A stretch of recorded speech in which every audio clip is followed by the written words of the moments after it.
Hi అండి, అందరికీ నమస్కారం. ఈరోజు గోంగూర తోటకూర పుల్లగూర చేయబోతున్నానండి. చూపిస్తానండి.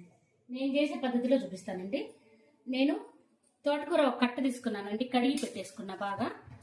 గోంగూర ఒక కట్ట తీసుకున్నానండి. ఈ రెండు బాగా కడిగి పెట్టేసుకున్నా. ఈ రెండింటికి సరిపడా పచ్చిమిరపకాయలు ఒక 20 కాయలు తీసుకున్నానండి. చిన్న సైజు కాయలే 20 కాయలు తీసుకున్నా. మాకు కారం బాగానే ఉంటుంది. ఇది ఇదిగోండి, పచ్చిమిరపకాయలు పెట్టేస్తున్నా. గోంగూర తొందరగా అయిపోద్దండి, ఆఫీసులోకి టేస్ట్ కూడా బాగుంటుందండి. తోటకూర పెడుతున్నా. ఇట్లాంటి గిన్నె తీసుకుంటే మాత్రం బాగుంటుందండి, ఎనుకోవడానికి, ఉడికిన తర్వాత ఎనుకోవడానికి బాగుంటుంది. ఇదిగోండి, ఒక ఉల్లిపాయ కట్ చేసి పెట్టుకున్నా. ఒక టమోటా అండి.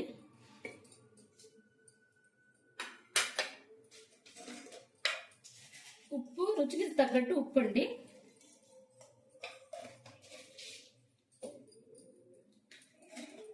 పసుపు వేస్తున్నా. ఒక గ్లాస్ వాటర్ అండి, సరిపోతుంది. ఇది బాగా ఉడకనిద్దామండి. కొంచెం ఆయిల్ వేస్తున్నాను, పొంగిపోకుండా.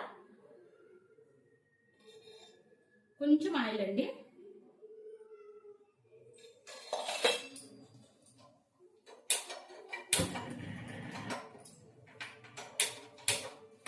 ఇదిగోండి, పొయ్యి మీద పెట్టేస్తాను.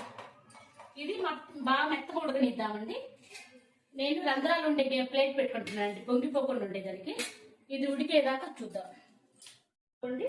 ఉడికింది. నేను ఎనుపుతున్నానండి, కింద కూర్చొని ఎనుపుకుంటానండి. నేను మెత్తగా ఎనుకోవడానికి ఎనిపి తాలింపేద్దామండి. ఇంకంతే. ఇదిగోండి, ఆయిల్ పెట్టుకున్నాను. ఆయిల్ కాగిందంటే తాలింపు గింజలు వేస్తున్నా. చిన్నులపాయ ఒక గడ్డ వంచుకున్నానండి, చిన్నులపాయ వేస్తున్నా. ఉల్లిపాయ అండి, ఒక ఉల్లిపాయ. దీనికి ఉల్లిపాయ చిన్నులపాయ పడితే టేస్ట్ బాగుంటుందండి పుల్లగూరకి. ఎండుమిరపకాయ, కరివేపాకండి. ఇంక ఇది బాగా ఎర్రగా వేగనిద్దామండి. ఎర్రగా వేగి తాలింపు దట్టు నేను ఎప్పుడు వేస్తే మెంతి పొడి అండి, వేయించి చేసి పెట్టుకుంటాను పొడి. అప్పుడు వేస్తానండి. టేస్ట్ మాత్రం చాలా బాగుంటుంది. ఇదిగోండి, ఇలా మూట పెట్టేసుకున్నామంటే మంచి స్మెల్ ఉంటుందండి. స్టవ్ ఆఫ్ చేశాను.